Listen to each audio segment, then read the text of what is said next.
Allora, già che parliamo di tribunali, siamo con un avvocato, Gianluca Liut, avvocato appunto di Portogruaro, per parlare di una causa, insomma, in qualche modo clamorosa che riguarda la sanità, soprattutto una richiesta di risarcimento veramente astronomica. La richiesta di risarcimento è importante perché il fatto che è successo presso l'ospedale di Portogruaro è stato ritenuto molto grave ad un esame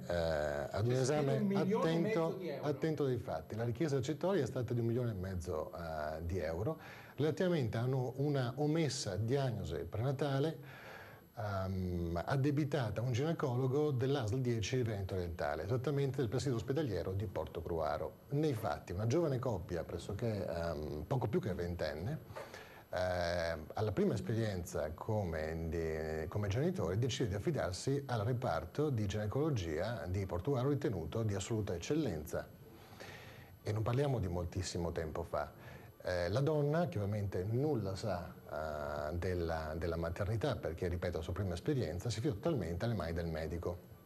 Il medico, però, e l'ospedale, quindi, perché la richiesta di danni è stata azionata nei confronti dell'ASL 10 Veneto Orientale, non informa in maniera precisa e corretta la donna di tutte le metodiche diagnostiche possibili, quindi a partire dallo screening, dalla velocentesi, dall'amniocentesi, e quindi si limita a un esame diagnostico che noi riteniamo essere stato molto superficiale.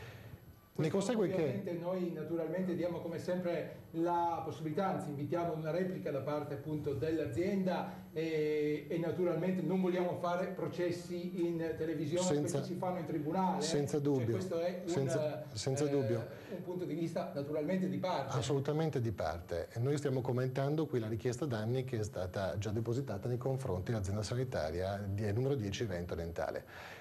La perizia di parte ha accertato che la metodologica seguita non è stata corretta, non è stata scientificamente corretta, e i genitori scoprono a distanza di molti giorni dalla nascita che il bambino è affetto da sindrome di Down. Quindi nel reparto non sono stati neppure resi edotti di quello che era la patologia che fin da subito ovviamente i medici avevano individuato. E voi ritenete che era certamente possibile diagnosticarlo per tempo, quindi non si è trattato di una tragica fatalità come potrebbe avvenire in questi casi, nel caso in cui un soggetto a priori decide di non sottoporsi a questi esami, ma l'importante è che il soggetto venga posto nelle condizioni di sottoporsi a questi esami, quindi che venga decida di proseguire la gravidanza, ovviamente consapevole di quello che sta facendo.